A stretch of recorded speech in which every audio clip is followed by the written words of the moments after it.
Hello and welcome to the Browns Blitz. Today is Wednesday, May 19th. I'm your host, Rod Bloom. Joining me today are two very special guests, co-hosts of the Barking Browns Show, Nick Karns and Jacob Roach. How are you guys doing? Hi, Rod. Doing good over here. You know what? This was a really spontaneous show we put together, and I'm really excited to talk tonight. Yeah. I'm living it up over here.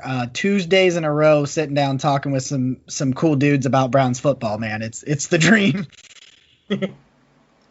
It's a lot of fun, man. Just talking, and there aren't even any games going on. It's just, but we know what's coming, and the season's going to be just a blast. So I'm getting way ahead of myself, but I think we're all feeling it. Absolutely. Yeah. So you guys really just started your show. You've done 3 episodes. So kind of tell me how this thing came together, and what's your why you're doing it, and how the idea started, and kind of what what your, I don't know if I want to say goals, because most of us do these things for fun and because we love talking Browns, but what do you want to do on your show that might be different from what other people are doing?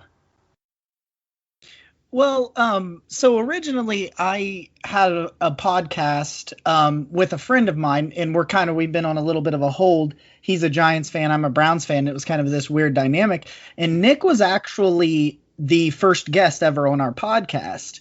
And I think that, and me and Nick have talked about this offline, that we just had this show chemistry. We just bounced ideas off of each other, and it was just there was a lot of agreement, a lot of fun, a lot of give and take there. I really wanted to talk. It was so spontaneous, like Nick said earlier. I mean, I wanted to talk about Sheldon Richardson's release, and I texted Nick. I said, hey, can we talk about the Sheldon Richardson release? He was like, he had some family things going on. And eventually we got out there and we talked about, I don't know what, five days after it happened. Yeah. And he was like, dude, we need to do this. And we just kind of were like, I love to talk to as many other people as I can. So that was where the idea to make it live, so that people could, while they're watching us, they could be like, and it happened last night. What do you guys think of Mac Wilson? That happened 10 minutes in, and I want our show to be different. Me and Nick have talked about this, and you kind of alluded to this earlier when we were talking to you. I don't hey, what do you think about this? Blah, blah, blah. What do you think about? I love to talk ball with friends, and that's what I want our show to be. Nick, do you agree with Jacob? Yeah. Well, yeah, of course, but you know what? I think so Jacob and I are both 30. So I think from the initial time that we talked, we shared a lot of commonalities, and the era of just black cloud Browns that we grew up in. Yeah. But it's kind of funny because we're both pretty positive people, and I think it kind of just stemmed from basically just the excitement about the Browns and where they're going, and so at first we just tried some Twitter lives, right? We just were like, hey, let's do this on Tuesday. Why not? We'll see what happens. And you know what? As we talked, I just realized, this is good here. This is a great dynamic.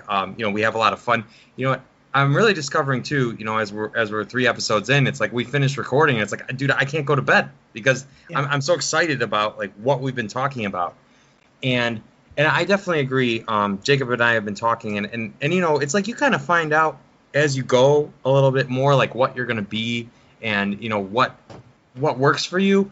And we've definitely had a lot of fun being able to pull people's comments up on our live show, and just letting our people, the viewers that are with us, direct where we're going. Like we have some loose topics that we want to talk about, but I think that's been my favorite so far. Is really just, it's like, all right, here we are, we're live. What are we going to talk about tonight? Let's see what's on everyone else's mind, and we just kind of let it go from there. Yeah, that's cool. So before we dive into some Browns, guys, we're going to talk about what we're drinking, and we call this our Blitz beverages on this podcast. So I always let the guests go first. Jacob, how'd you like to kick us off on this? All right, man. Yeah, I love it. So I'm drinking the exact same thing I drank last night because I bought a lot of them, and and I'm a hard cider guy. And I don't know if either one of you are much partake in the hard ciders, but Angry Orchard is my favorite, and they had crisp apple last time I was in there, so I'm rocking an Angry Orchard crisp apple. Love it. Okay. You know what? I haven't had a cider in a long time, but that sounds really, especially with it warming up, that sounds really good right now. Yeah. But as far as I go, I'm pretty basic right now. And you know what? It's true. I saw the White Claw Flavor Pack 3, and I was like, well, I haven't had those, so here we are. And so sitting in front of me right now, I've got a strawberry, and, just in case I got a blackberry as backup. And you know what? They're surprisingly good. Yeah, guys, it's kind of funny how this is working out because I drink beer on the show almost every time, and I'm drinking a quote-unquote beer this time, and it's the Black Cherry Bourbon Barrel tea beer and it's gluten-free, by the way, from Wild Ohio Brewing, and it tastes like a black cherry red wine cooler to me. Doesn't really taste like a beer, which I think from seeing other reviews on this, I think that's how most people interpret this, is it's not really a beer type flavor. So I think we're kind of all drinking something in the same category tonight. Kind of funny how that kind of worked out, because that doesn't happen on the show very often. People drink a lot of different things, and we kind of all picked something similar. I was afraid that the bourbon might really stand through real strong, and I'm not a big bourbon guy, so I actually have a beer for backup here, just in case I might get into. But if you like wine coolers, you might want to give this a shot. It's 9%, which I think is pretty much what wine usually is. Wow. If I'm not mistaken. So I'm not going to drink it super fast, so don't worry, guys. I think we'll be okay. You know what, Rod? You said Wild Ohio, and anytime there's an Ohio brewing in it, that piques my interest. So I'm gonna have to look up where I can get something like that. My wife was looking, and I saw at the store they had this in a blueberry, but they've also got it in peach and a few other flavors too. So if you like coolers and stuff, you might want to check it out. Yeah, I'll have to try that peach. That sounds good. Yeah, so guys, we like to give our guests a chance to talk about their journey as a Browns fan. And I'm going to tell you guys are a little older than I thought. Don't be offended. That's okay. But, you're not real old. I've got kids almost as old as you guys. So, but yeah, for the most part, anybody in their 20s, kind of looks the same age to me now. So, you know what I'm talking about. So, anyways, you guys actually have quite a bit of experience as Browns fans. So I just want to give you each a chance, and Nick, we'll start with you, just to kind of go through your story as a Browns fan and whatever you want to share, whether it's how you became a Browns fan, maybe some experiences, favorite players, anything you'd like to lay out there. Okay.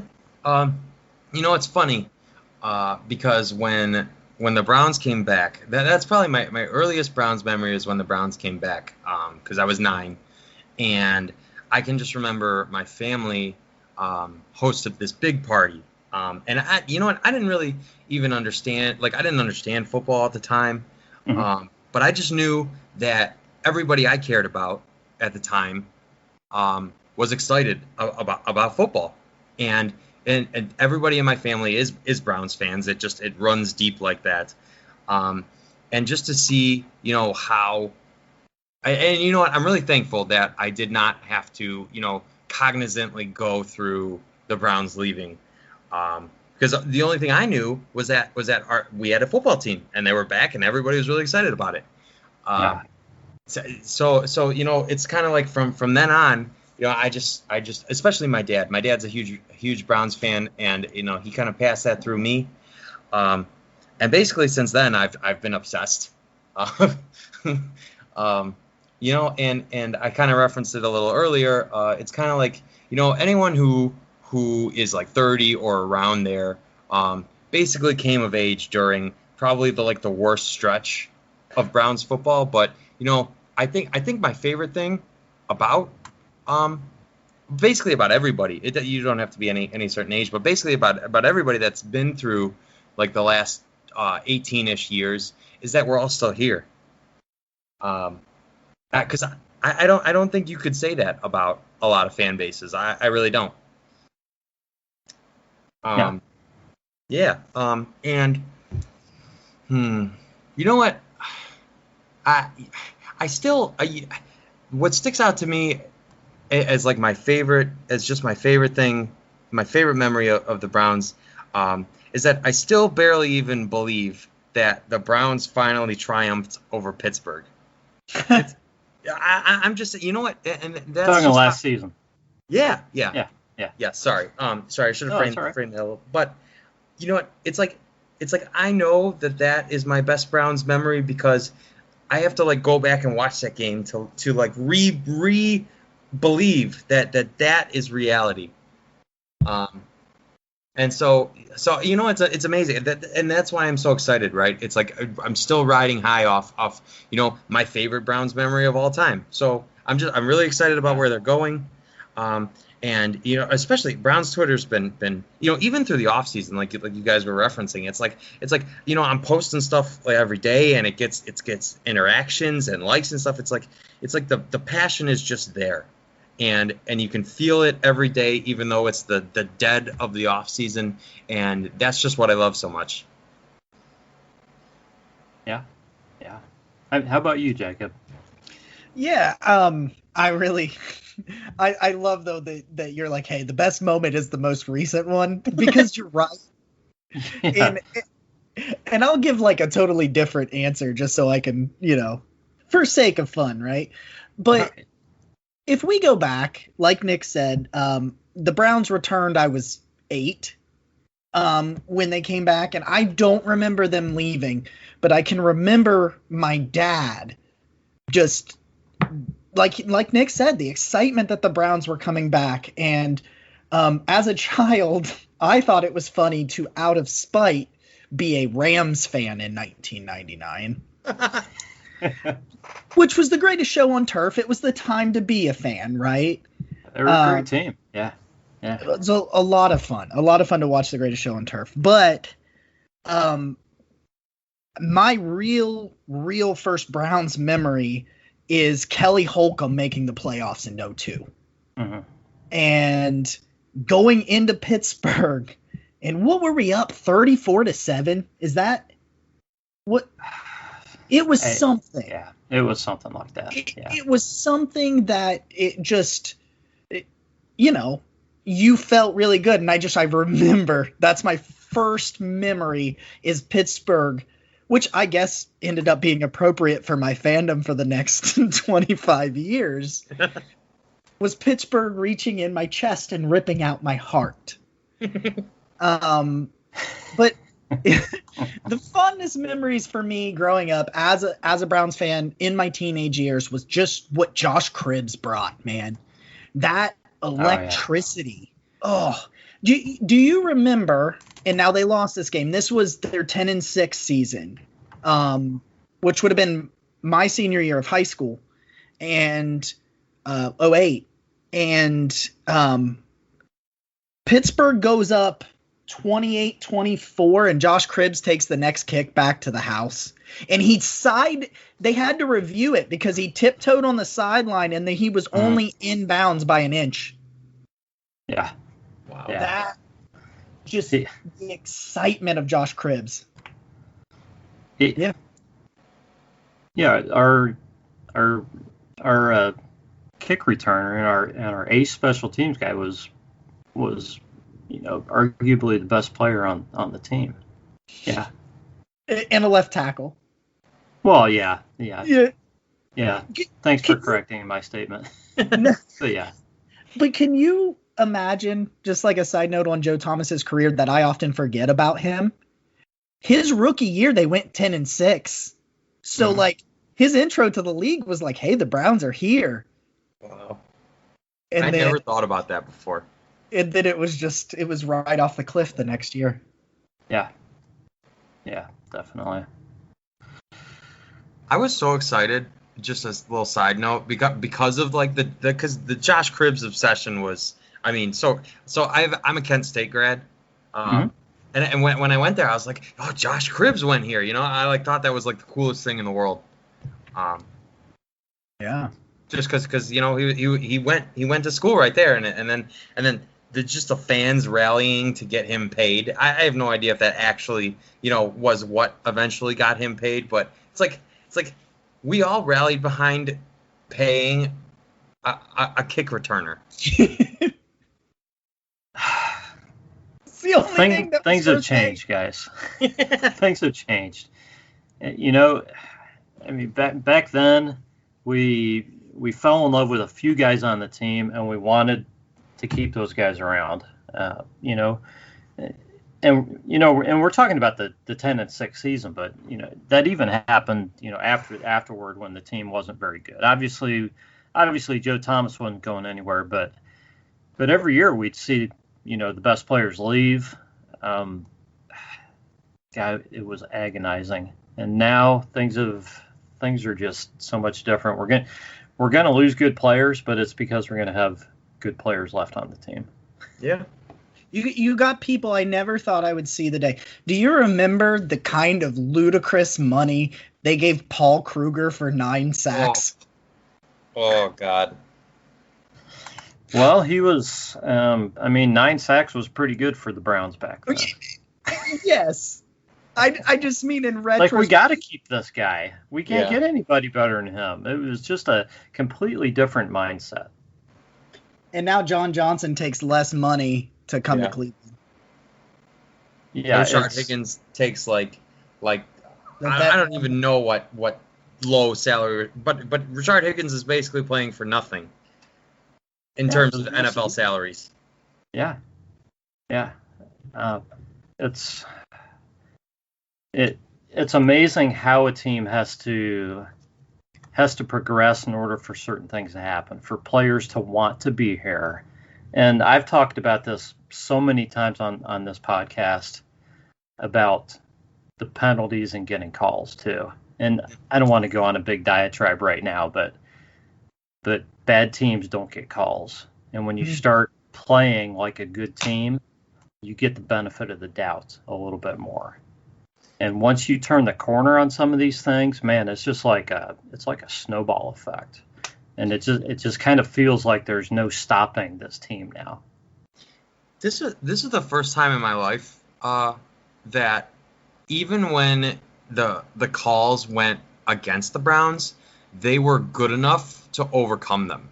Like the Jacksonville game sticks out to me, where I don't remember what first down it was, but they like clearly got hosed, where they should have had a first down. The game should have been over, and the Browns ended up winning that game. And I just couldn't help thinking, it's like the old Browns lose that game, right? But like this Browns team, they overcome the adversity that's placed in front of them. Yeah, and that's a whole nother issue, is the mindset of the team, and I think it's coaching and the players, the way they've come together, is that they know that they're not out of this thing, in any particular game. So, whether it's a bad call, whether it's seeing somebody go down with an injury, they're like, you know what, we're just going to keep on doing what we do. It's like watching a different franchise, guys. It just does. Yeah.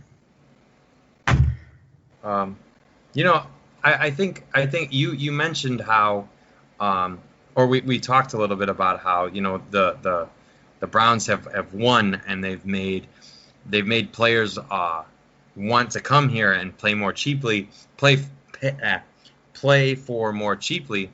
And I think so much about when the Browns hit that 3rd and 1 against the Steelers in Week 17, and I was like, the whole season comes down to this 3rd and 1. And they got that yard. Kareem Hunt threw that great block, and Baker Mayfield, rushed for that first down. And they win that game, and because they win that game, they beat the Steelers in the playoffs. And it's like, at that point, because they got that 1 yard, the whole narrative of the Browns and what they can be and what they are changes. Maserati, baby. Mm-hmm. Yeah, and the thing is, as you're watching these games now, I think as fans, I know the players and the coaches feel differently, but as fans, you're not. I don't know about anybody else, but I feel like they're going to get that yard. Yeah. And up until this past season, I didn't feel that way. You're like, oh my gosh, here we go. You're waiting for the proverbial shoe to drop. What's going to happen? What's going to, where's the bad call going to be? Or what's going to happen? And now you feel like these guys are going to overcome pretty much everything. And it's not like they're not going to lose a game, guys, but you just have confidence, and that this team is going to. They're going to stand up. It's going to be next man up. It's going to be execution, and we've got a team that we can be proud of, and that we can have a lot of confidence in. Mm-hmm.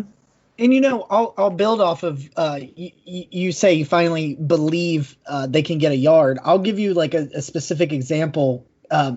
Exactly what you're talking about, the way you feel when you watch them. I don't know about you, but prior to this year, if it was 3rd and more than 5, they weren't going to get it. Like you know what I mean? If they had a holding call and it was 3rd and 12, they weren't going to get it. But if they're on the other side, if the defense had a 3rd and 17, they were going to give up 25 yards. And I know what you're saying. 3rd and 5, you're going to the kitchen to make a sandwich. That's exactly right. I'm going to the bathroom because I'm not going to miss anything. Yeah, I'll come back, after the punt. After the punt and the timeout and the change of possession. Yeah. I remember, and you guys maybe you can remember specifically because I cannot remember if it was the Houston game or the Eagles game, but the Browns had a 3rd and 17 trying to seal the game. It's the 4th quarter. They're up. I do believe it was Houston. It was 3rd and 17 in a game where you couldn't throw all day because it was a monsoon.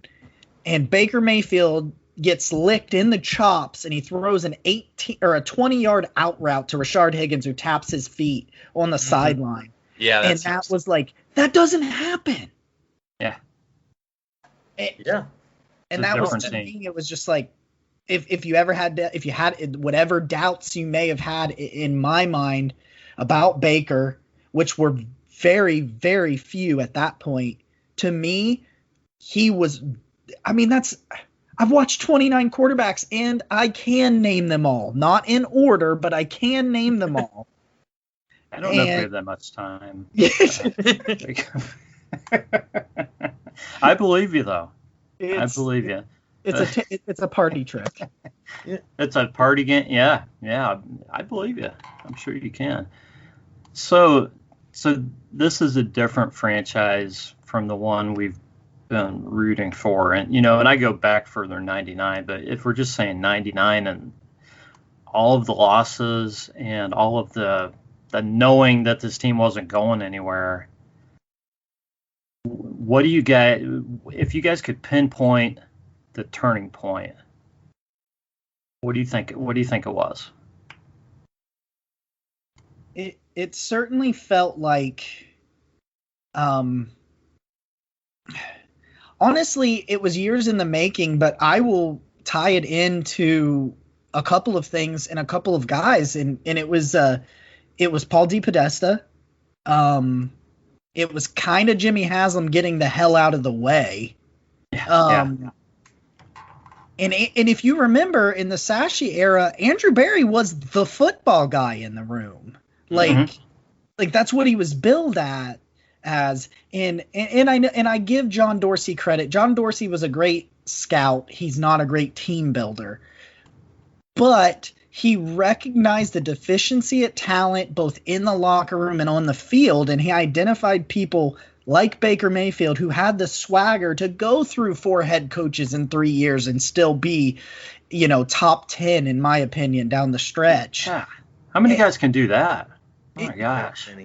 Well, like, people talk about Patrick Mahomes, and as much as I love Patrick Mahomes, what would he have done with 4 head coaches in 3 years? I don't know many people where Baker in 2019, I mean, he was not good for most of that year, and he literally said, he was just like, I don't care. I'm going to put my head down. I'm going to work. And so I think it starts with Jarvis Landry, and I think it ends with Baker Mayfield. It's funny that you asked this, Rod, because I just tweeted about this today. Excuse me. Because for the first time in my life, I own a Browns jersey. And I'm not sure why it took me so long to own a Browns jersey, but recently the Browns put Baker Mayfield's the striped color rush on sale on the team shop, and I got a stitched one it was $50, and I was like, you know what? Now this is the first time in my life I can buy a Browns quarterback jersey and really believe in it. Wow, that's a great deal. I do not have a Baker jersey yet. Okay. Jacob, how many jerseys do you own?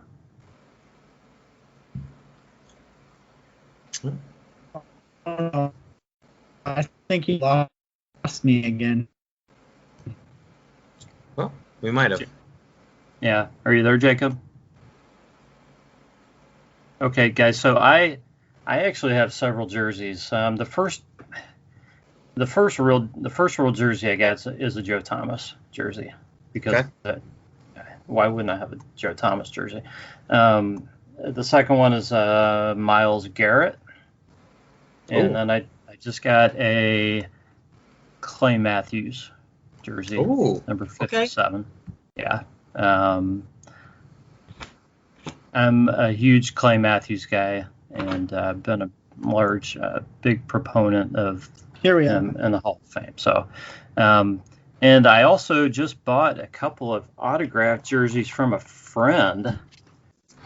So got a pretty good deal on 2 autographed jerseys of Nick Chubb and Jarvis Landry. Wow. Oh, jeez. I have those on my closet shelf waiting to frame them. Good for you. Yeah. I couldn't pass it up. He says, friend sent me pictures, says I'm going to sell these. I'm like, I'll take them. I love Nick Chubb, guys. As much as I like Baker and Nick, I'm a huge Nick Chubb fan. I just love everything about Nick Chubb, the way he handles himself, the way he plays, and everything. I mean, there's not a guy in this team I don't like, obviously, but Nick Chubb's probably my favorite player. Yeah. When the new jerseys were released, was that was April, right? Last year? It was last April. I think so, yeah. Yeah, sounds right. I remember it because it was stimulus check day. I'm not perfect timing. And they released it, and immediately brown Nick Chubb jersey. Immediately, Nick Chubb was the first draft pick. Like, obviously I like draft picks, and I'm a positive kind of guy. I'm not on Nick's level because his level of positivity is just, it's like, if you're trying to get, and I'm not saying it's a bad thing, but if you're trying to like take lessons on enjoying your life more, you go to the Nick Karns school of positivity, because that's That's where you go. But I've always liked to like I punched my TV when they selected DeShone Kizer, and I know friend of our show Brittany Mullis will not be happy to hear that. And it was more because of Hugh Jackson than it was because of DeShone Kizer. But when they when they came up with the pick that was Nick Chubb, and I had my fingers crossed, and I said, pick Nick Chubb. Please, God, show everybody why he should have been ahead of Michelle instead of Sony Michel going before him. And they picked Nick Chubb, and I've only acted a fool 2 other times like I acted a fool that night. And I got up and I screamed and I shouted.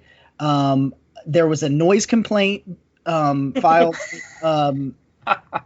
And it only went on for like 30 seconds. And the only other 2 times I've acted like that was the John Johnson III signing and the JOK drafting. But like Nick Chubb, to me, from day one, was my dude. I love that.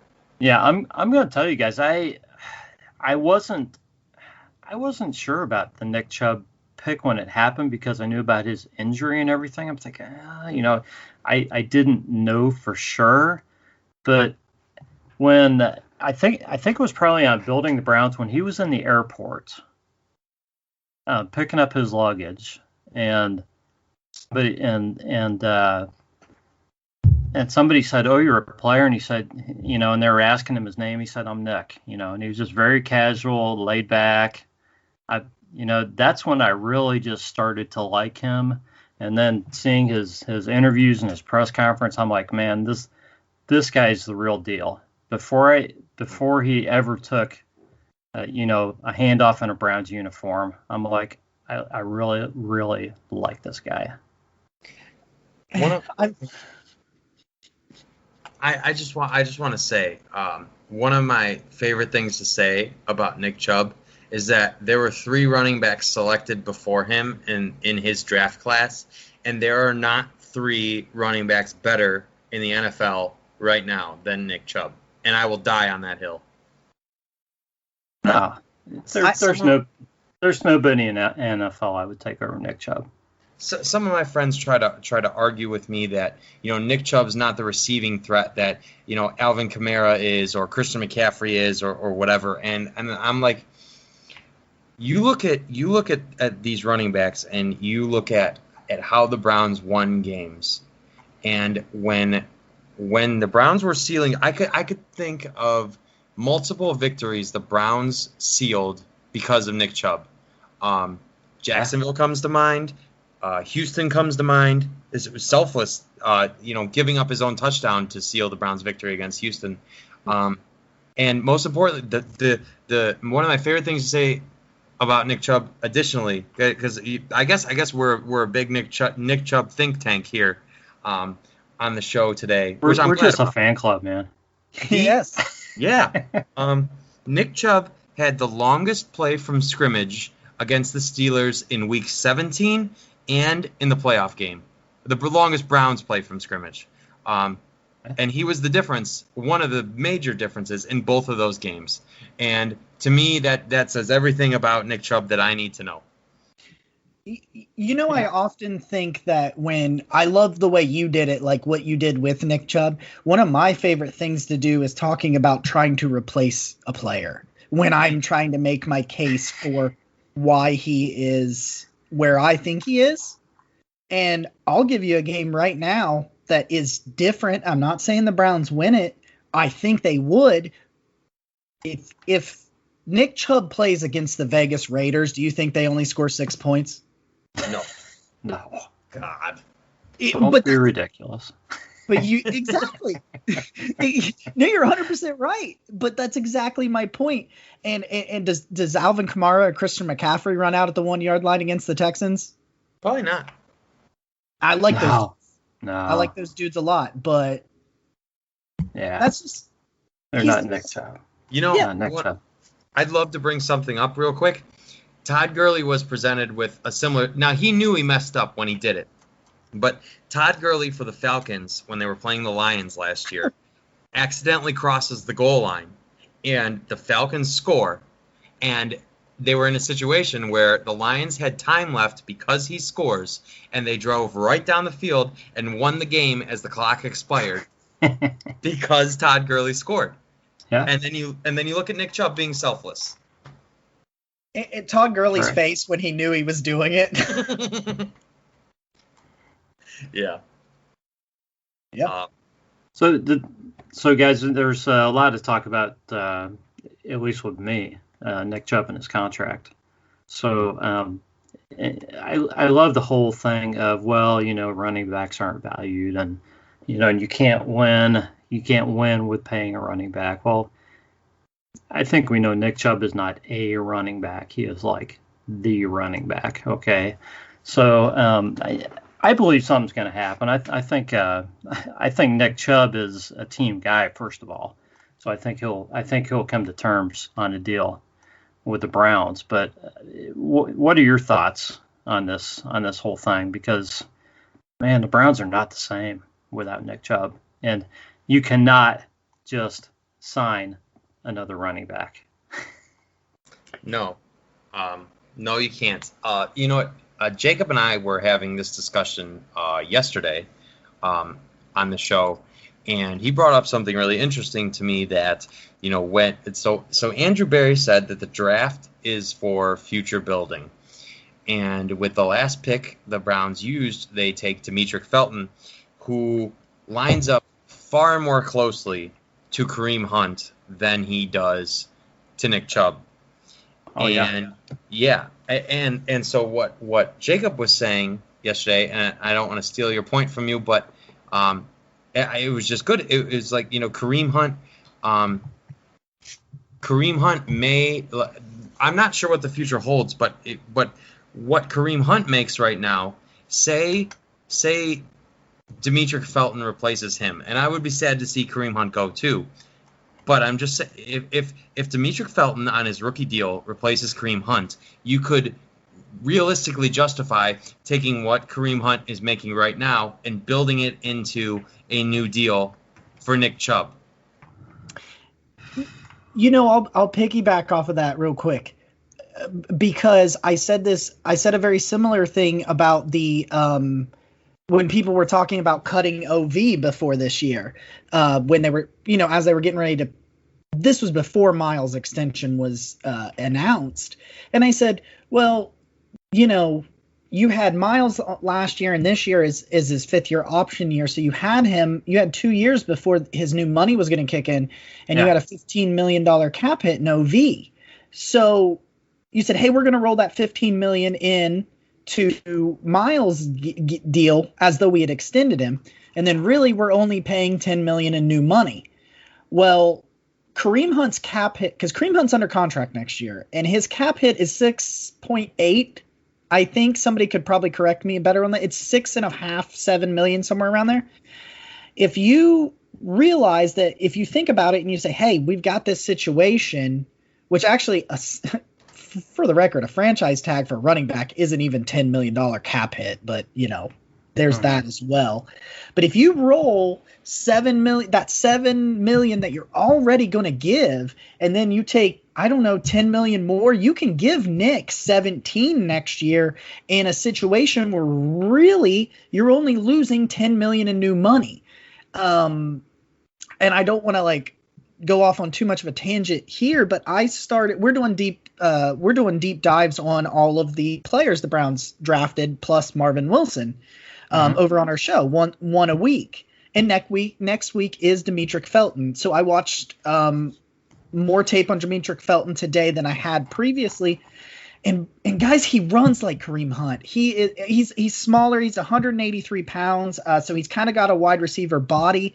But there were some guys that tried to body up and take him on high, and he lowered the boom like Kareem Hunt. He's a better route runner than Kareem Hunt. I think he's got maybe slightly better vision than Kareem Hunt. I wouldn't say that because Kareem Hunt is a Pro Bowl caliber talent. I'm not saying he's on the level, but he can do a lot of those same things, and then it paves way because, like you said, Nick Chubb's not a running back. He's the running back. And I think I mean, you look at it with the Anthony Schwartz thing. Demetric Felton can run the jet sweeps, and we know Kevin Stefanski loves those jet sweeps and lining Kareem Hunt up. When they announced Demetric Felton, they announced him as a wide receiver. That's exactly the role Kareem has, and it just. I'm not trying to be big brained like Andrew Berry because I'm not, but right. But it just, guys, it makes a lot of sense. I think they pay Nick Chubb.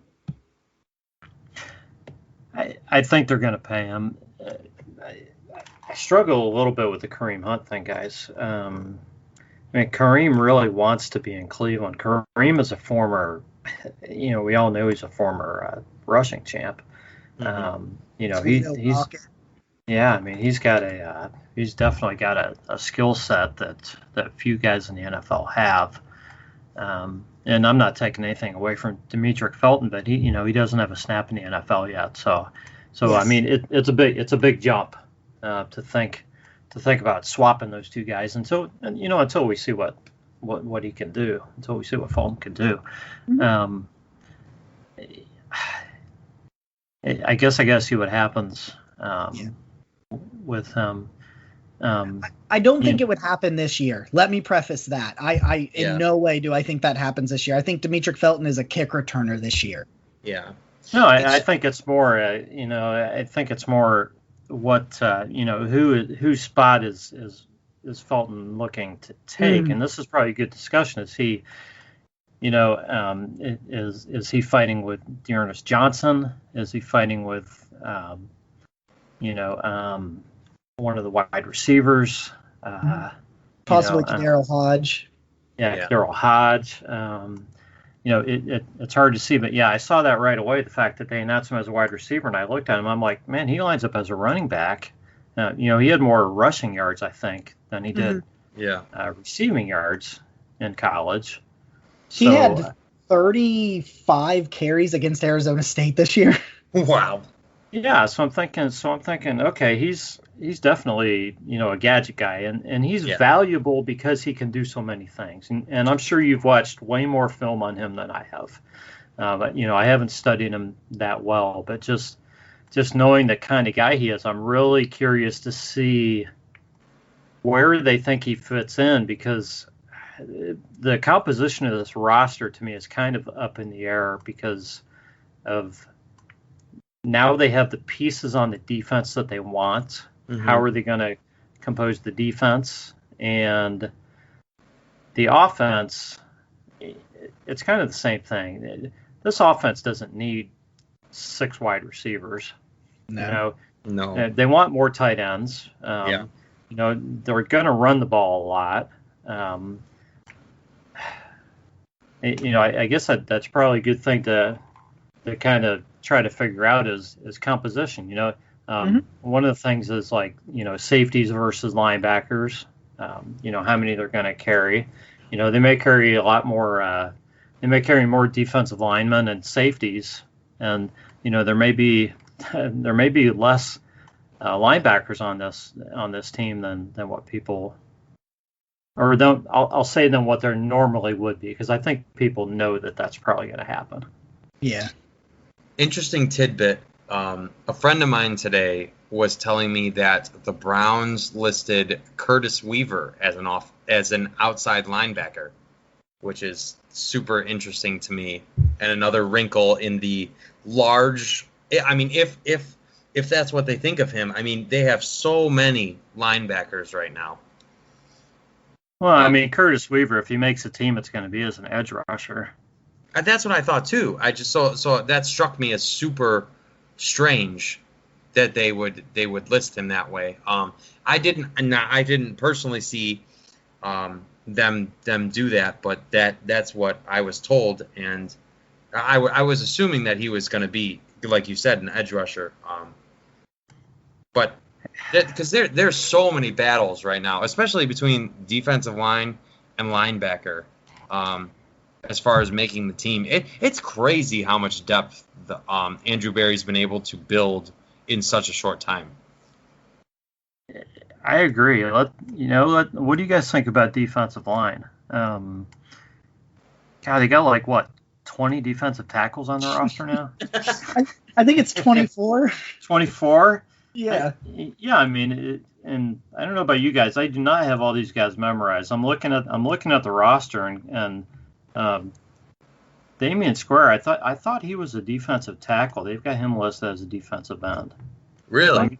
I'm either showing my ignorance or this is not the right site to be looking at. No, you're correct, because he was definitely announced as a defensive tackle when they signed. Yeah, he was. Yeah.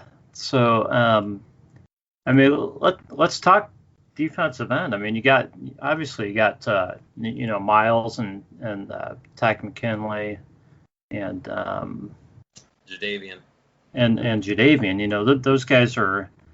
I'm assuming Tack McKinley's going to make the team on a 1-year contract. Unless he just shows up and is awful. I would think he's making the team. I think Tack McKinley, the Browns tried to claim him 14 times last year. Yes, they did. So I don't see a scenario where they don't keep him. I keep getting told, and Lane Adkins is one of the guys, and if Lane Adkins says something, I take it as the gospel. And Lane Lane knows. Yeah. Yes. And Lane says they like Tack McKinley more than we can imagine. Yeah. Lane was on this show 2 weeks ago, and I respect Lane as much as anybody. Yeah, definitely. So we have those three guys at defensive end, and then to me it's guys like Curtis Weaver, Porter Gustin. Those two guys probably fighting out for the fourth spot, and the other guys are guys who some of them have been around. Joe Jackson, Cameron Melville. I don't know who else makes it or how many defensive ends they carry. I don't know if they want to carry more than 4 defensive ends, unless they sign somebody else. But defensive tackle, man, they got so many guys. They do. I think part of the fact that we're saying they probably won't carry more than 4 defensive ends is that Malik Jackson can also slide out there. Yeah. And play that, so then you have that versatility as well. And they've already said they also want to play Jadeveon Clowney on the inside. Yeah. So there's defensive tackle 25.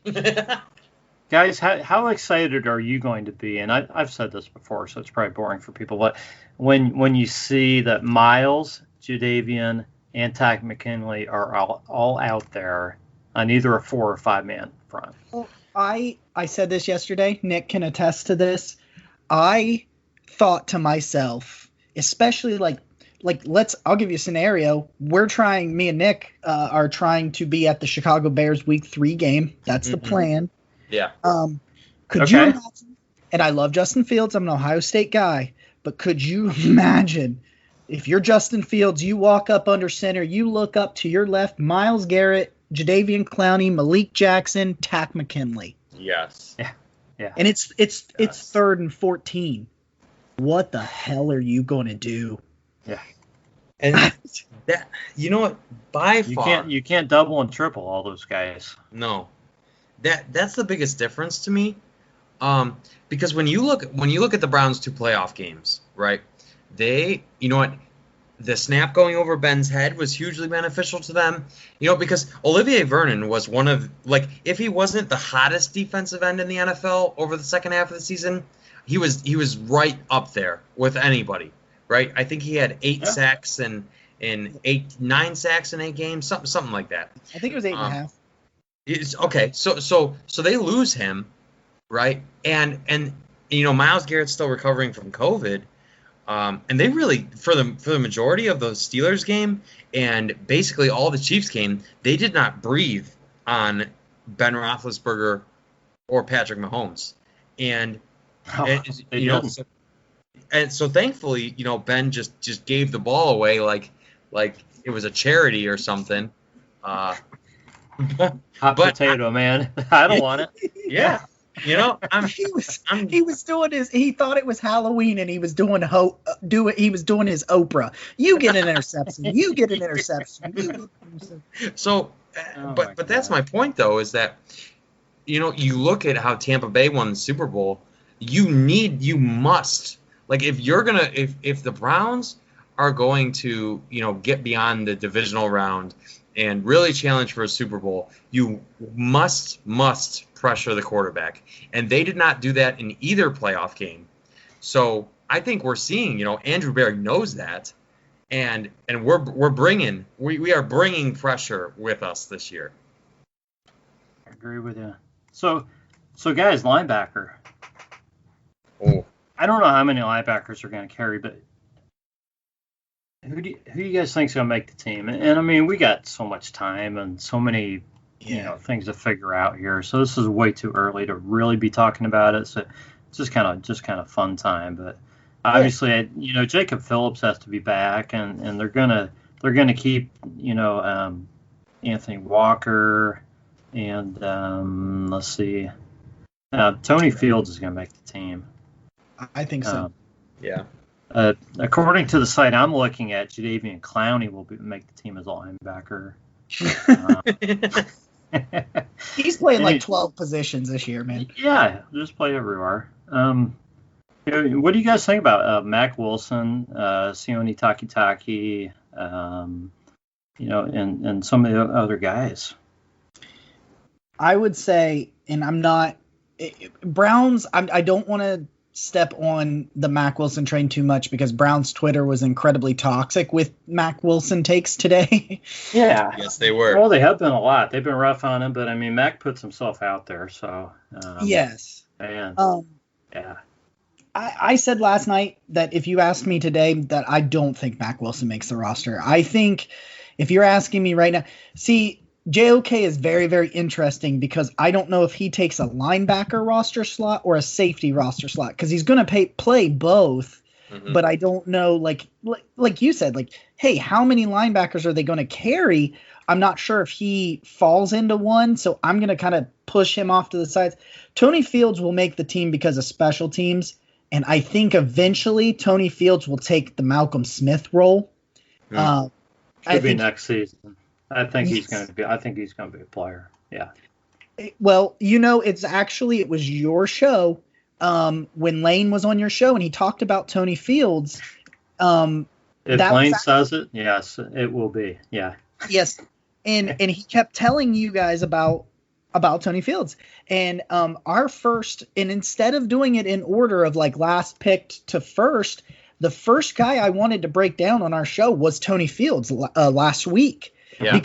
Because of what Lane said. This kid can play. He's going to make the team this year because of special teams, I think. Just because, you lost Javier Thomas. You lost did you lose Elijah Lee, or is he the one you kept? They signed him. I'm assuming he's still on the roster. You lost a couple of your special teamers. You need him there. I think Taki makes the roster. I'm worried about it, but I think he has a clear, defined role. Yeah. And Jacob Phillips is the ultimate wild card here because Jeff Lloyd posted some things about him again today, and man, his sideline to sideline reaction ability, if he's healthy, I think Jacob Phillips potentially, because I don't list JOK strictly as a linebacker, I think Jacob Phillips is probably the best linebacker on that team. It's something interesting. Jacob Phillips, I don't think, intercepted a pass, but he got his hand on many, like when he was out there, because I know he had injury issues, but when he was out there, he managed to find his way to the ball multiple times that I can think of through the season, which I think is really important. But you asked about the linebackers, and to me, when you look at it, you look at commitment. And you say, okay, who are the Browns committed to? And so, obviously, now I know he's a veteran, but the Browns re-signed Malcolm Smith, right? Mm-hmm. So they are saying, hey, we liked what we saw from you last year as far as in coverage. And so, to me, that is them making a commitment. And like you said, they signed Anthony Walker. They drafted JOK, who were kind of in a hybrid. Jacob Phillips is the draft pick of the regime. And so then you kind of look beyond that and you say, okay, Sione Takitaki and Mac Wilson were both John Dorsey picks, and so I think when you look at this regime's commitment to each individual linebacker, one of those two to me seems like the odd man out. And if I was a betting man, based on the fact that we're partially an analytics-driven team, and Mac Wilson graded out so low last year, I think Mac Wilson's the odd man out. But that's what camp's for, right? That's why they compete. Yeah. Yeah, and I'd like to think that these guys each have an equal shot, coming into camp. I mean, obviously they're going to look at what they did last season. But I think that I think the future's bright with Jacob Phillips, and I really think they're looking at JOK as more of a linebacker. And Tony Fields, he's going to be playing within the next, if not this, I don't think he's going to start this season, but I wouldn't be surprised if he's starting next season. Yeah. Be surprised. So if those three guys are able to play next season, man, you got a great young core. You really do. Yeah. And they're young and they have a plethora of experience. Mm-hmm. They do. And, we really haven't gotten to see Jacob Phillips yet because of the injuries, but man, he's got the speed that you want. And obviously JOK does. And I think Tony Fields does too. If you go back and watch some of Tony Fields at Arizona, because I'm not sure I overtly loved how they used him at West Virginia. Tony Fields will cover some ground. And I said this, talking to Lane on Twitter, I said, simply put, Tony Fields finds the ball and puts a hat on it. Yeah. So, you guys see any other? What do you guys think the other main battles are? I think rotational defensive tackle. I think Andrew Billings and Malik Jackson have the top two spots. Nick brought this up to me yesterday on the show because the Malik McDowell thing, I'm not getting into the merits behind it. It was a weird signing. He hasn't played in 5 years. It wasn't Tim Tebow, so it wasn't the worst signing that happened. Tim Tebow's what, like 37 or something? He's 34, but he hasn't played since 2012. He hadn't played in like 7 years, right? 8 years? Yeah, nearly a decade. My brother texted me. He's like, "What is he, like 40?" Yeah. I'm like, I know he's in probably his mid-30s or something. He hasn't played in forever. I mean, seriously, was this just like an attention grab or what was it? But yeah, I think Malik McDowell is just a complete wild card. I don't know how we can know if he's going to do anything. Well, and that's what Nick told me yesterday, actually, because Malik McDowell was at rookie minicamp this weekend, and Nathan Zagura said that was Nick, you tell the story. You're the one who heard the tidbit. Nathan Zagura said that Malik McDowell is insane, like because many said because he hasn't played a down of real NFL football, and Zagura said that he is in incredible shape. He looks like someone that is going to contribute, and so I mean who knows if he actually makes the team, but for what it's worth, that's what Nathan Zagura said. Wow. He was drafted 35th overall. I mean, if you can be any part of what, I mean, that was 2016 or the 2017 draft. So if you can be any part of what you were, 4 or 5 years ago, I have trouble with the Malik McDowell thing because I think they carry, five defensive tackles without Malik McDowell. Jordan Elliott's kind of the wild card, but they're really high on him. But I think Malik Jackson, Andrew Billings, Tommy Togiai, and Marvin Wilson, I think they all four easily make the roster, and so does Jordan Elliott.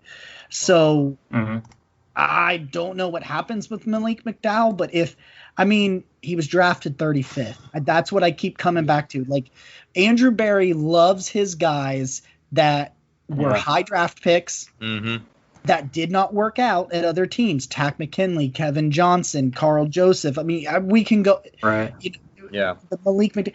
He wants to see, if you have a shred of natural talent, he wants to see why you didn't succeed. And it's such a, from the moral standpoint, I'm not sure I like it, but my understanding is of the way Kevin Stefanski kind of runs that ship. If he steps one toe out of line, I think he's gone. So, and that's the thing, guys. We do not hear about problems on this team. So that either means there aren't problems or they keep them in-house, which either way is fine.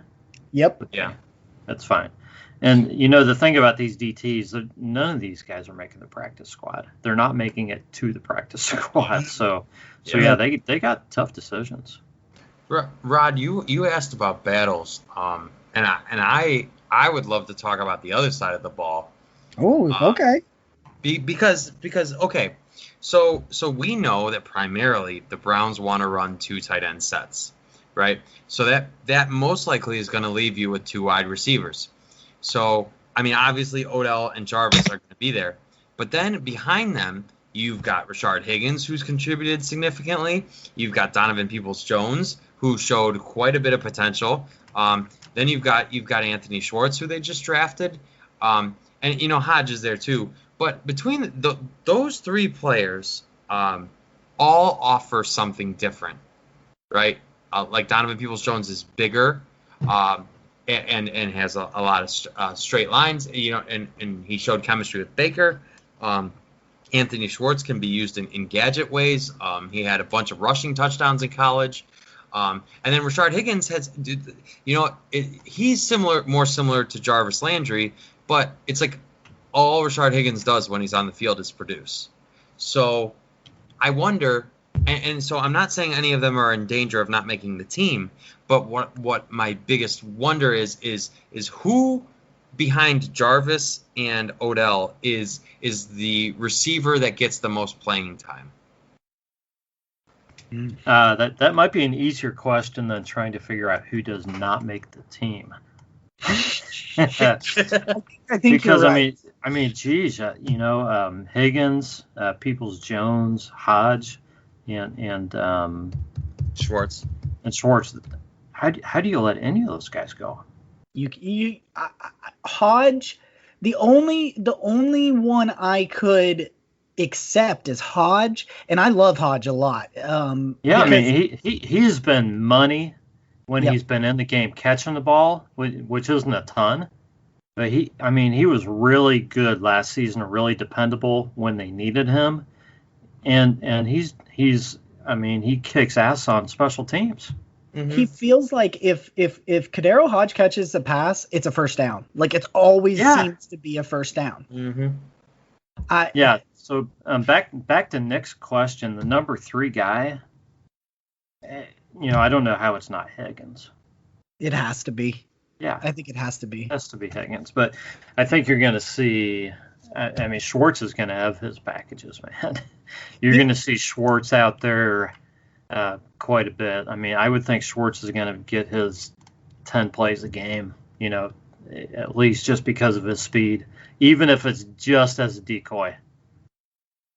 Do you remember before we realized it was all going to fall apart in 2019? Do you remember the game that they actually beat Baltimore? Which, I remember it well. Yeah, Nick Chubb. Yes, but do you remember what everybody? What everybody said about, like, they were talking about what happened with Odell Beckham was that everybody else feasted on that day because they just were so scared that Beckham would beat him over the top. And Beckham had, 30, 40 yards that day, but they dropped 40 on him. Like, I could see Schwartz. Could you imagine a defense if Schwartz lines up inside of Odell Beckham and then you put, Higgins, a tight end, whoever you want on the other side? they're going to be able to catch a little 10-yard crossing route, and nobody's going to be there. They're all going to be 25, 30 yards downfield because Odell and Schwartz are running go routes. I bet you Stefanski is just and these guys are just drawing up plays right now, just having a blast figuring out how to use Schwartz and Beckham and these tight ends, because I think Schwartz, I think they'll send him on go routes a lot, obviously just to take the top off and everything and leave a bunch of guys open underneath, but man, if you watch the film on Schwartz, you toss him a slant, man. If he has any room, it's nasty what he can do. And I just want to say, you think about what even as they didn't have an off season last year to really develop the offense, you think about the misdirection and trick plays Stefanski threw in. They threw a touchdown to Kendall Lamb. Jarvis Landry threw a touchdown to Odell Beckham. They did a double reverse to Odell for a touchdown. They did a Baker Mayfield pass for a critical first down. Toe tapper. And that was the first season, guys. That was like before before he really wanted to open the playbook up. And now you can do it with a 4.25 speed. Yeah. Yeah. Oh, I know. I watched Schwartz run his I think it was his high school 100-meter where he ran the 10:07. I think I watched that race like 10 times. I'm like, oh my gosh, look at this guy. And if you want a comparison, I love DK Metcalf. DK Metcalf ran that 100-meter a week or so ago, and it was like a 10.37. Yeah. Yeah, he came in last place, I think, right? But man, he kept right up with those professional sprinters. Yeah. But that's the thing though, is that Anthony Schwartz was faster in high school than DK Metcalf is right now. Yeah. And I think the guy can catch the ball too. Yeah. I mean, if there's anybody that can get to a 4.25 speed, I'm so tired. I didn't know I was going to do this, and I apologize. But I am so tired of this lazy Baker Mayfield doesn't have a good arm. It's an okay arm. It's a moderate arm.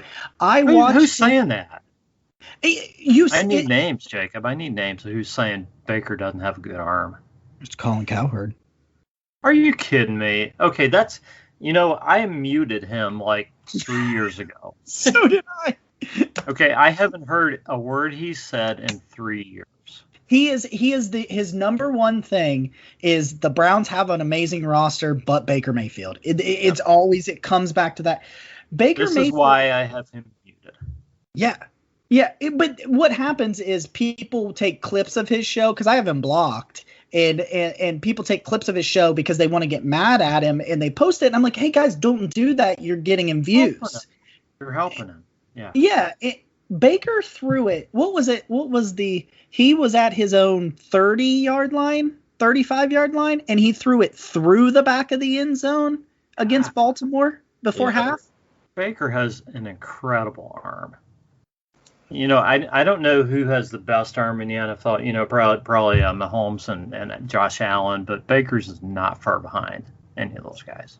And what was his numbers? Where was he at? Top 3 in deep ball accuracy last year? And he didn't have a real deep ball threat for 11 games. I want to say he ended up finishing as the number one passer of over 20 yards in accuracy. Because you say that like, say you post that on Twitter, people come at you like you are from another planet and have no idea what you're talking about. Yeah, like I'm lying. Yeah. And it's just, and that's the thing is that Baker is actually fantastic with throwing. I still think about that game that he threw it against, I think, Carolina. I want to say that was his rookie year. His double clutch to Jarvis. Yeah. Oh my on God. the run. Just putting it on exactly where it needed to be. It's so and he started that game with a bomb to Brashad Perriman. So, just out of 31 quarterbacks last year, Baker Mayfield was ranked first in deep ball accuracy when he completed 29 of 52 passes of over 20 yards. That's 55. Number one. I'll be honest with you guys. When you just throw out deep ball accuracy, everybody's going to say Russell Wilson. Yeah. And I'm sure Russ started last season just with an incredible amount of accuracy, but I think he probably just dropped off. Mm-hmm. His line. I think Seattle, but Russ was probably like 28 of his first 30 on those deep balls last season. It was crazy. I mean, you give a dude that was already crazy accurate, you gave him a second-year DK Metcalf, and that. Yeah. So, guys, you want to look at the schedule? Let's do it. Yeah.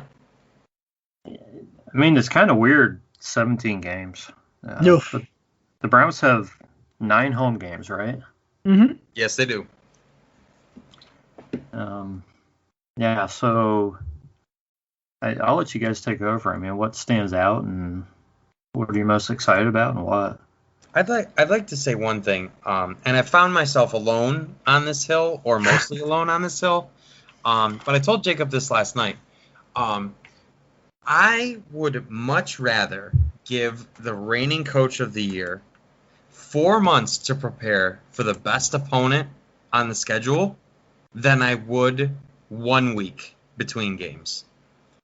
I am really excited, despite the defense needing to come together, that Cleveland gets Kansas City week 1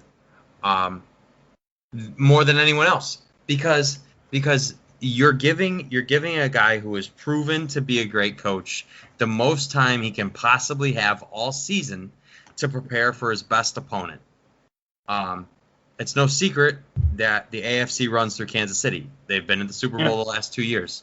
Yeah. So I am super excited about the fact that the Browns have all this time now to get ready for them. I'm not saying they're going to win the game, although I did predict that they will.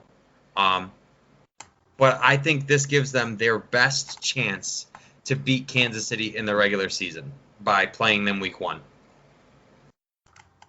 You agree with that, Jacob? Yeah, I really like.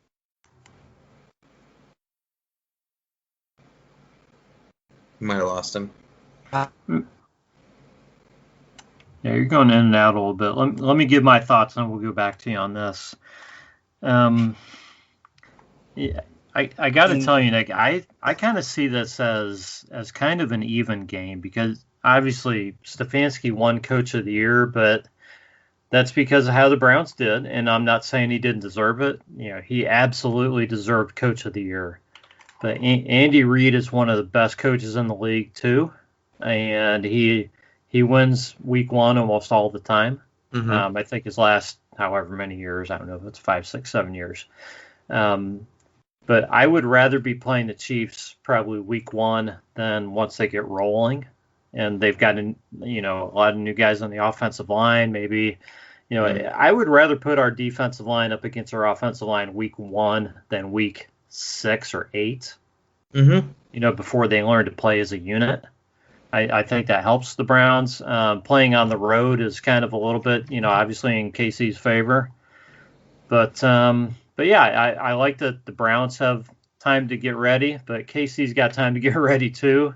Sure. A lot of moving parts, but to me, this game's probably almost even. But I'm going to have a hard time looking at the Browns as an underdog in any game this season. I'm going to feel like the Browns have a shot to win every single game this season. Not that they should. Not that I'm going to be, disappointed or despondent if they lose a game. But to me, week 1 is as good as any other week to play KC. And here's the thing: if they win, man, it's huge. If they win week 1 against the Chiefs, that's huge, and it could really set them up to get going on a run.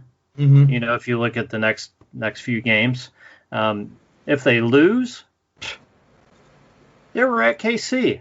They weren't supposed to win that game. Put it behind them and move on.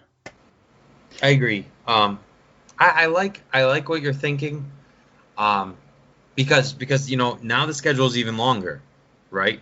So every game is worth slightly less, which you know, especially when you're playing the representative from the AFC in the Super Bowl week 1, is definitely a good thing. To me, I think you know it's kind of nice that the Browns are just coming off of a loss to Kansas City. You've got a whole, you know, half worth of tape on Patrick Mahomes as to, you know, how did he, because you know, I mean, we all know Patrick Mahomes carved the Browns, you know, defense up to shreds, right? So, but you've got directly the most recent game you played is the evidence of how this guy beat you and how the Kansas City Chiefs beat you. Mm-hmm. And so I think that puts you in a uniquely, at least decent spot to make adjustments that, you know, from year to year teams change a lot, but they're going to stay similar to their core of what made them successful. So coming off of just playing Kansas City, I think puts Cleveland in at least a better spot than they would have been, like you said, playing like week 6. Yeah, I agree with you. Yeah, I agree with you. And you know, I'll say this. This is the only thing because you've got it. You guys hit on everything about that game. I would rather play KC week 1 than have to play KC in December when I'm trying to win the division. Mm-hmm. You're right. And I think it's going to be a great game. And if I see any more Chiefs fans tell me, it's like, I don't know. I don't want to be getting on a soapbox or anything, but like people saying, wow, they really don't like the Browns. Good thing, you know, the Browns are going to be put back in their place. They're going to do this. They're going to do that. Did you see what happened to them in January? And I'm like, it's not the same team. Yeah, Mahomes only played half the game, and now Mahomes is going to play the whole game. Okay, guys, let's just play the game. Trust me, I remember. But I also remember our best pass rusher was a COVID-ridden Myles Garrett, and that is not what you're facing this year. It's going to be a little bit different. Both teams have some different personnel. Both teams are going to be week 1, kind of trying to get things going out of the gate. So we'll see what happens. Yeah, it I don't know. I think it's going to be fun. I'm excited for it. I really wanted Pittsburgh week 1 because I would love to beat them 3 weeks in a row. That was Nick's thing on Twitter. He was like, "Oh yeah, I would love to beat them." Yeah, they usually put them, you know, week.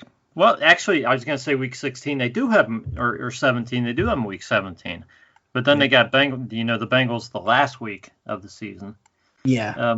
What do you think of this whole Ravens by Ravens thing? Isn't that kind of nuts? I was hoping you were going to bring that up. So that's crazy. It's the weirdest thing. Like, to me, it's the weirdest thing I've ever seen. I think there's a graphic out there talking about the last time an opponent was the same team two weeks in 2 consecutive games, because obviously there's the bye week in there, but it was 2 consecutive games for them. But honestly, It plays out really well for the Browns because not so much in the first game, but during their bye week when they get to rest up, continue for the second straight week and third straight week preparing for the same team, the Ravens have to go to Pittsburgh. Mm-hmm. They've got to play Pittsburgh. The Ravens have an awful December. We are set up to skate in December because we have like you said, week 17, we have the worst team in the division, the Pittsburgh Steelers. and we have the Bengals there at the end of the game. I just wanted to take that shot. That was fun. That was fun. Yeah. But it's the most bizarre thing ever. But I really think it sets up well for the Browns. After I thought about it a little bit, Nick talked about it, giving Stefanski and Joe Woods and all these guys an opportunity to have 3 straight weeks on the same team when the other team doesn't get to have 3 straight weeks on you. Advantage Browns, I think. Pittsburgh. Yeah, and I mean, and they're at Baltimore. They have the bye, and then they're home for Baltimore. And like you said, it's 3 weeks in a row prepping for Baltimore. While Baltimore's got to play Pittsburgh in there, and then they're home for the Raiders. Which the Browns, God, they got to be thinking revenge in that game because they should have been able to win that game last season. And then they go to Green Bay, and we don't know what Green Bay is going to be. We don't know who's going to be playing quarterback. And then they go to Pittsburgh, and then they're home for Cincinnati. So we can look at the schedule all we want, but it kind of, like I've said, and I'll continue to say every season, schedules change as you get into the season. Yep. So we can look at how we think the last 7-8 weeks are going to be, but man, you don't know how the Lions are going to be playing in week 9. You don't know how the Raiders are going to be playing in week 12. Things like, the 15. Things like that. So you just got to see. But to me, I think you're right. That Ravens by Ravens, it plays to the Browns' advantage, and if nothing else, it gives the Browns a chance to take control of the division. It's going to probably put their destiny in their own hands. Yep. Agreed. I would much rather end with that schedule, the Browns schedule, than a month straight of Pittsburgh's Tennessee, Baltimore, Cleveland, Kansas City. And I know that's out of order, but those are how Pittsburgh ends. Yeah. That's their last 4 games. Yeah. Yeah, in some order of that. I can't remember what the order is, but yeah, they're let's say they're not as bad as I think they are. That's a brutal final month. Well, yeah, KC and I mean Henry's always rolling at the end of the season, man. Oh, yeah, that'll be a tough game. And the Browns and it's hard to say. So, Nick, I'm going to turn it over to you. I know you want to talk about uniforms.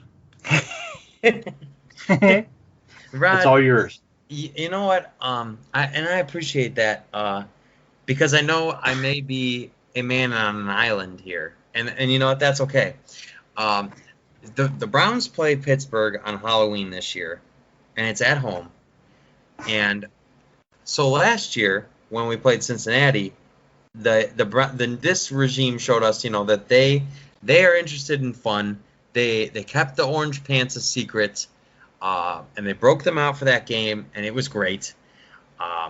And you know what? I saw that the Browns play Pittsburgh on Halloween, and I thought, what better on Halloween to finally, because in the last rendition of the Browns uniforms, they had orange. But I think they only used them in a preseason game.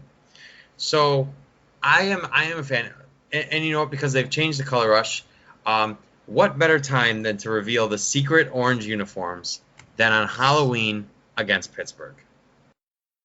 I'm just saying. I think, you know what?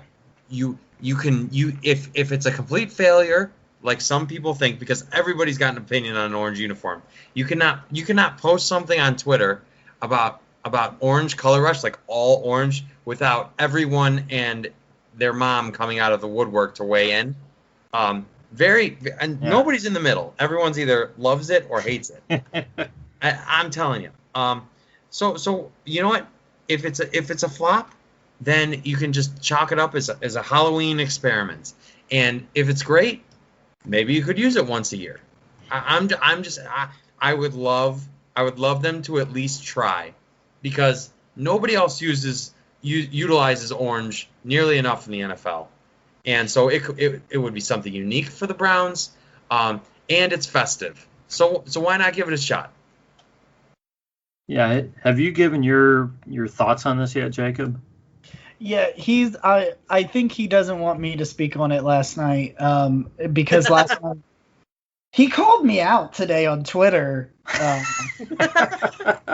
is gonna be way better than my answer. He called me out over Twitter on it today, and it slipped by me because he stuck it in a promo for last night's show. He's like, check out our show. We talk about Marvin Wilson and the schedule, and Jacob incredibly slanders Orange uniforms. And I'm like, whoa, whoa. And the funny thing was, I liked and retweeted and commented on it before I saw that. And you gotta be a little bit careful with those likes and retweets, man. Well, I thought, oh, there's Nick. He's promoting our show. That's great. Let's do this. And then I'm like, oh, crap. You know what? I should probably apologize. I'm sorry, Jacob. He suckered him right in. So guys, here are my thoughts. I am a traditionalist. I love the new uniforms, the brown, and and white. Even the orange pants, whatever. Going back to the days of Bernie and Brian Sipe and all those guys. I love these uniforms. But the more I think about it, man, this is a new organization. We have turned the corner. And I love the fact that they're embracing the past and wearing the uniforms that we like. But I think I'm with you, Nick. I think I would love to see just something wild on Halloween. Yes. All orange, as long as it's done in a very, very cool way. I would be behind it because I think the fans would go wild, and I really think we need to keep an eye on the past always with this team, with the, just with the history and tradition of the Browns. But man, we have to know where the future lies with this team, and we have to embrace stuff like this. And guys like Baker and Miles and Nick Chubb, they're the future. And if they come out wearing all orange, I think people will go nuts. I do too. I do. Team Rod over here. I'm happy. You know what? I think that would be great. And I'm sure, Jacob, you have something you'd like to say on that. So. No, man. Let's do it. Yeah, I probably wouldn't have said that last season. Yeah.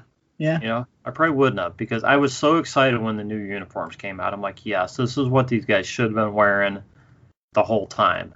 Yeah. Just because I love the past. I started following the Browns, mostly in the 80s, when they were wearing those uniforms, with Bernie, I saw Brian Sipe play, and Bernie and Clay and all these guys, Ernest Biner and these guys. So that's what I think of. I love those uniforms. So I like that they wear those, but I have no problem at all with them going wild with these uniforms.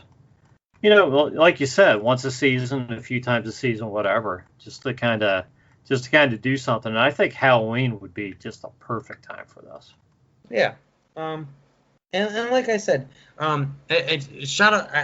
I don't want to mispronounce his name, but I think it's Cody. Is it Douch? He has a like an all orange mock-up with the numbers are brown, and I really love it. And anytime I post anything about it, that's what I use to do it. And I think it would be. The Browns already showed us that they are interested in giving back to what the fans want. And I'm not sure, what the exact split is, but I think that they are definitely interested in at least trying things. Yeah, I think you're right. Definitely think you're right. So, Yeah.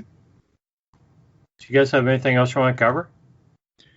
I mean, I think we hit it all. I think I think we got everything.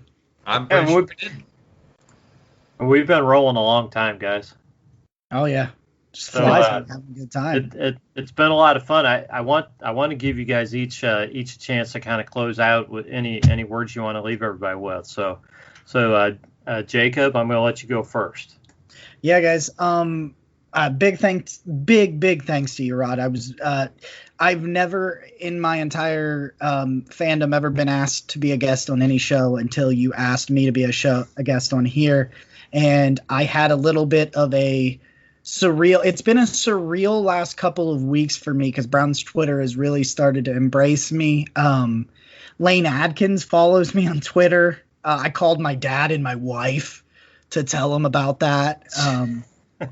It was just, it's like you said, if Lane says that it's legit, and then he was like, he talked, and he said stuff to me and Nick about you guys are doing good work, you're putting in the work, and like I've always had a dream that somebody would give a crap about what I thought about football, and people like you are making that dream come true. So I just want to thank everybody, guys.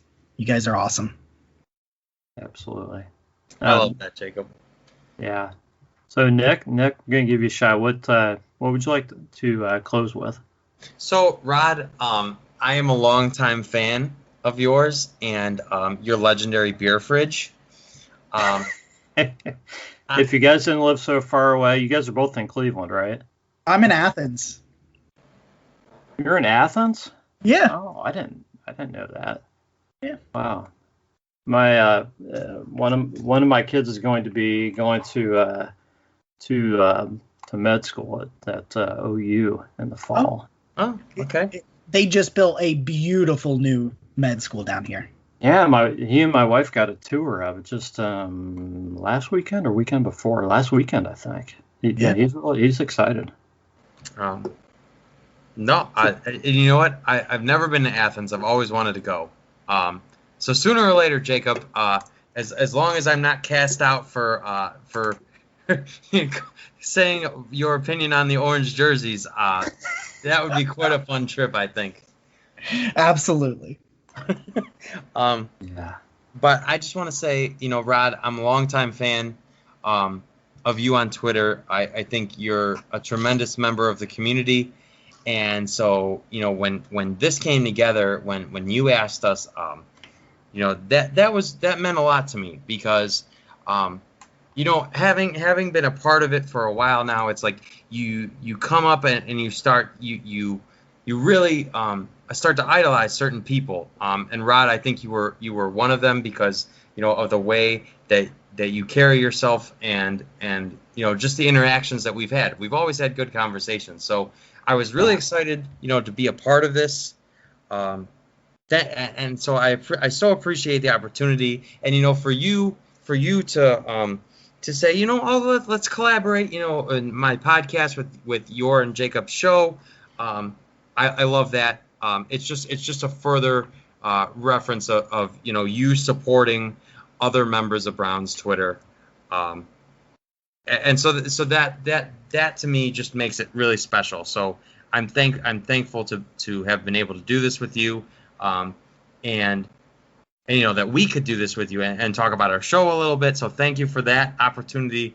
And you lived up to what I thought you would be, and you exceeded it. So thank you, Rod.